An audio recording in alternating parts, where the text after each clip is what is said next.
6 तारीख को दिल्ली के जंतर मंतर पर आंदोलन हुआ था। हम सबने देखा दिल्ली के जंतर मंतर पर किस तरह से हमारे शांतिपूर्ण आंदोलन को समर्थन मिला, पूरा जंतर मंतर भर गया था। इससे यह साबित होता है कि इस देश का युवा अब इस सरकार से डरता नहीं है, वो सवाल करेगा। और हम आज फिर से रिक्वेस्ट करते हैं एजुकेशन मिनिस्टर धर्मेंद्र प्रधान से, वो रिजाइन कर दे। अगर वो रिजाइन नहीं करते हैं तो अब हम देश भर आंदोलन करने जा रहे हैं, जिसकी शुरुआत कल पुणे से हो रही है। कल पुणे यूनिवर्सिटी में सभी छात्र एमपीएससी के हो, नीट के हो, सभी छात्र आएंगे और एक बहुत बड़ा आंदोलन करेंगे और हम धर्मेंद्र प्रधान का रेजिग्नेशन की डिमांड करेंगे। नमस्कार सगळ्यांना। पहिले मराठीमध्ये करू आपण, नंतर हिंदीमध्ये करू। तर 6 जूनला आपण सगळ्यांनी पाहिलं, दिल्लीच्या जंतर मंतरवर हजारो लोक आले होते कॉक्रोच जनता पार्टीच्या शांतिपूर्ण आंदोलनासाठी। याच्यावरने गोष्ट तर सिद्ध झालेली आहे आता की या देशाचा जो तरुण आहे, जो युथ आहे, तो आता घाबरणार नाहीये, तो आता मागे सरकणार नाहीये। नीटच्या परीक्षेत आतापर्यंत 6-7 विद्यार्थ्यांनी आत्महत्या केलेली आहे। सीबीएसईचे जे 17 लाख स्टुडंट्स आहेत त्यांचं फ्युचर अफेक्ट झालेले आहे। एसएससी जीडीचे अजून 16 लाख स्टुडंट्स आहेत, त्यांचं फ्युचर अफेक्ट झालेलं आहे। असं एकंदरीत पाहिलं तर आपण एसएससी जीडी, नीट, सीबीएसई आणि सीयूईटी हे स्टुडंट जर बघायला गेलं तर 1 करोड पेक्षा जास्त स्टुडंट्सचे फ्युचर अफेक्ट झालेलं आहे। तरीही याची जिम्मेदारी घ्यायला कोणी तयार नाहीये।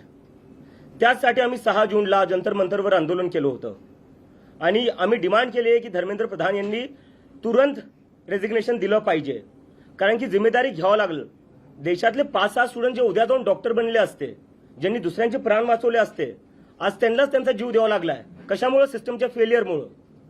तर याची जिम्मेदारी कोणीतरी घेतली पाहिजे आणि त्यासाठी आम्ही सांगितलेलं की धर्मेंद्र प्रधान यांनी शनिवारपर्यंत राजीनामा दिला पाहिजे। राजीनामा जर नाही झाला तर आम्ही देशव्यापी आंदोलन सुरू करणार आहे आणि त्याची सुरुवात उद्या पुण्यापासून सुरू होणार आहे। पुण्यात उद्या 4 वाजता आम्ही आमचा शांतिपूर्ण प्रोटेस्ट करणार आहे आणि त्यानंतर आम्ही लखनौ, अमृतसर, जयपूर, बँगलोर इथेही आम्ही प्रोटेस्ट करणार आहे। तर आमची परत एकदा विनंती आहे की तुम्ही काही करून जिम्मेदारी घ्या, नैतिक जिम्मेदारी घ्या। तुमच्यामुळे स्टुडंट्स आत्महत्या करतायत, लाखो करोडो स्टुडंट्सचं भविष्य बर्बाद होते तुमच्यामुळे, सगळं वाटोळं होऊ लागलं स्टुडंट्सचं। याची कोणीतरी जिम्मेदारी घ्यायला पाहिजे। देशात आज अकाउंटेबिलिटी राहिली कुठे? स्टुडंट्स ओरडू लागले, थकून चालले, पेपर लीक होऊ लागले, सर्व्हर डाऊन होऊ लागले। कोण जिम्मेदारी घेणार आहे याची आणि कधीपर्यंत असं चालणार आहे? ते आमची परत एकदा मागणी आहे की धर्मेंद्र प्रधान यांनी त्वरित राजीनामा दिला पाहिजे आणि जर ते राजीनामा नाही देणार तर देशव्यापी आंदोलन होईल आणि त्यानंतर 20 तारखेला देशव्यापी सगळ्यात जागी मी स्वतः जाऊन प्रोटेस्ट करेल आणि तिथे जाऊन लोकांना आवाहन करेल की सगळ्यांनी दिल्लीला या। जर धर्मेंद्र प्रधान यांचा राजीनामा नाही झाला तर 20 तारखेला दिल्ली येथे सगळ्या देशातला तरुण येईल आणि धर्मेंद्र प्रधानचा राजीनामा घेतल्याशिवाय वापस जाणार नाही। धन्यवाद।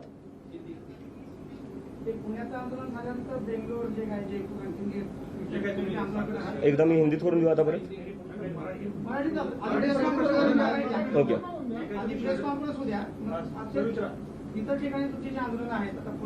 तिथं सेटल व्हायचं होतं आणि जॉब्स अप्लाय पण करत होतो आणि जेव्हा हे सगळं झालं, थोडं माझं आर्टिकल्स आले इंटरनॅशनल मीडियामध्ये पण, त्यानंतर मला जॉब्सची ऑफर पण भेटल्या। पण बरेचसे कॉक्रोच जनता पार्टीचे कॉक्रोचेस होते, ते सारखे म्हणत होते आपल्याला हे आंदोलन पुढे घेऊन जायचंय, आता आपल्याला हे सोशल मीडियापुरतं लिमिटेड नाही ठेवायचंय। त्यामुळे मग मी कुठं ना कुठं मला एक रिस्पॉन्सिबिलिटी होती माझ्यावर, मी सुरू केलेलं, त्यामुळे की मला कुठं ना कुठं देशात वापस यावं लागेल आणि त्यामुळे मी आता इथं आलोय।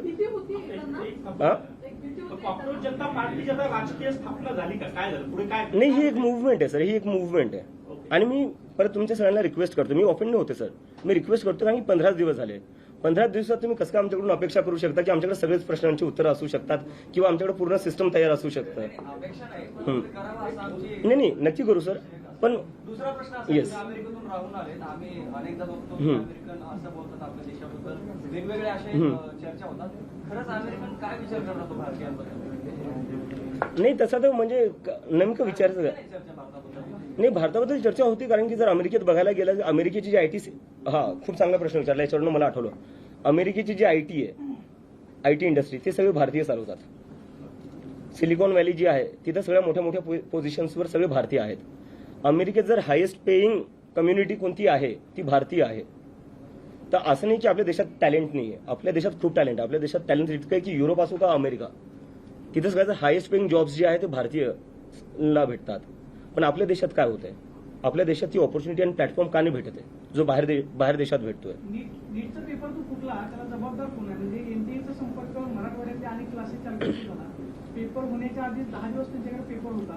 एनटीए मधले जे तज्ज्ञ असतात त्या तज्ज्ञांनी ते प्रश्न जे आहेत ते क्लासेस पर्यंत पोहोचवलेले होते. हे नक्की गळती कशी झाली? म्हणजे सरकारचे फेल्युअर आहे की एनटीए मधले याच्यामध्ये दोषी आहेत, त्याच्यामुळे मग एनटीएच्या कर्मचारी अधिकाऱ्यांवरती कारवाई करा? सरकारच्या आतल्या लोकांशिवाय कोणतीच गोष्ट लीक नाही होऊ शकत आणि मला वाटतं त्यामुळेच एज्युकेशन मंत्रालयात थोड्या दिवसाआधी आग लागली होती. मला आता निघायचं, हिंदीमध्ये मी करतो. अमेरिकेत शिक्षण घेतलंय, तिथली समजा एज्युकेशन प्रणाली जवळ पाहिली काय बदल व्हायला पाहिजे, काय झालं पाहिजे, काय सर त्याच्यावर आपण नंतर बोलू. आता आपण मुद्द्यावर नाही. मला एकदा आता हिंदी मी हिंदीत बोलतोय. मला टाइमचं लिमिटेशन है. 6 तारीख को दिल्ली के जंतर मंतर पर आंदोलन हुआ था. हम सबने देखा दिल्ली के जंतर मंतर पर किस तरह से हमारे शांतिपूर्ण आंदोलन को समर्थन मिला. पूरा जंतर मंतर भर गया था. इससे ये साबित होता है कि इस देश का युवा अब इस सरकार से डरता नहीं है, वो सवाल करेगा. और हम आज फिर से रिक्वेस्ट करते हैं एजुकेशन मिनिस्टर धर्मेंद्र प्रधान से, वो रिजाइन कर दे. अगर वो रिजाइन नहीं करते हैं तो अब हम देश भर आंदोलन करने जा रहे हैं, जिसकी शुरुआत कल पुणे से हो रही है. कल पुणे यूनिवर्सिटी में सभी छात्र एमपीएससी के हो, नीट के हो, सभी छात्र आएंगे और एक बहुत बड़ा आंदोलन करेंगे और हम धर्मेंद्र प्रधान का रेजिग्नेशन की डिमांड करेंगे. इसके बाद लखनऊ, अमृतसर, जयपुर, बेंगलोर जैसे जगह पर भी मैं खुद जाकर आंदोलन करूंगा और ये आंदोलन पूरी तरह शांतिपूर्ण होगा और डेमोक्रेटिक होगा. और इसके बाद भी अगर धर्मेंद्र प्रधान रिजाइन नहीं करते हैं तो हम सब इस देश के युवा दिल्ली में फिर से 20 तारीख को जंतर मंतर पर आएंगे और धर्मेंद्र प्रधान का रेजिग्नेशन लिए बिना नहीं लौटेंगे. और मैं आखिरी में ये कहना चाहता हूं सभी लोगों से, सभी स्टूडेंट से, सभी युवाओं से, अब हमें सबको मिलकर आवाज उठानी पड़ेगी. जब तक ये लोग हमारी बात नहीं सुनते हमें सबको साथ में आना पड़ेगा. कब तक इस देश में स्टूडेंट सुसाइड करते रहेंगे, कब तक इस देश में पेपर लीक होते रहेंगे, कब तक इस देश में सर्वर डाउन होते रहेंगे और उसके बाद भी मंत्री अपनी कुर्सी पर बने रहेंगे.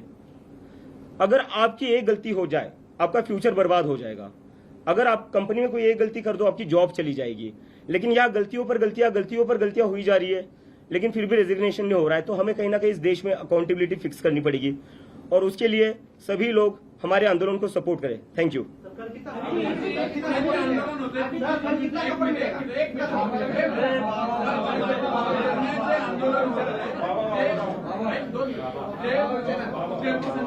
मुलं आहेत आम्हाला माहिती आहे, नेहमी संपर्कात असतात. ते कुठल्या तरी चळवळीशी संबंधित आहेत, कुठल्या तरी विद्यार्थी चळवळ असेल किंवा धार्मिक संघटना असेल किंवा राष्ट्रीय पक्ष असेल किंवा जातीय पक्ष. मग हे ऑर्गॅनिक जनता पार्टी, कॉंग्रेस जनता पार्टी कुठं आहे? ही सगळी कुठेतरी संघटनेत काम करणारी मुलं आहेत. ऑर्गॅनिक जनता पार्टी कुठे येणार आहे?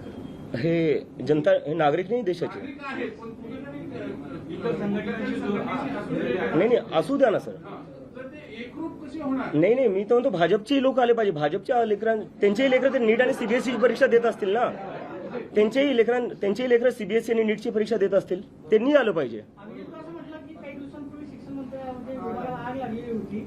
सरकारचे लोक याच्यामध्ये सहभागी असल्याशिवाय होणार नाही. म्हणजे ते शिक्षण मंत्र्यांचा सहभाग आहे का नीट पेपर फुटी प्रकरणात? मी अजून किती क्लिअर बोलू यापेक्षा. सीबीआय कडनं तुम्ही काय माहिती घेतली का या तपासाच्या संदर्भात? आणि दुसरी गोष्ट, या तपासामध्ये प्रामुख्याने जी लोक पेपर फुटीत होती ती पुण्यातली सहभागी होती, त्याच्या मागे नेमकं कोणी, याबाबत काही तुम्ही माहिती घेतली का? सीबीआय माझ्यासोबत का बोलेल सर? मला तर वाटतं माझ्यावर सीबीआय रेड होईल. तुम्ही काय त्यांच्याकडे विचारणा केली? नाही.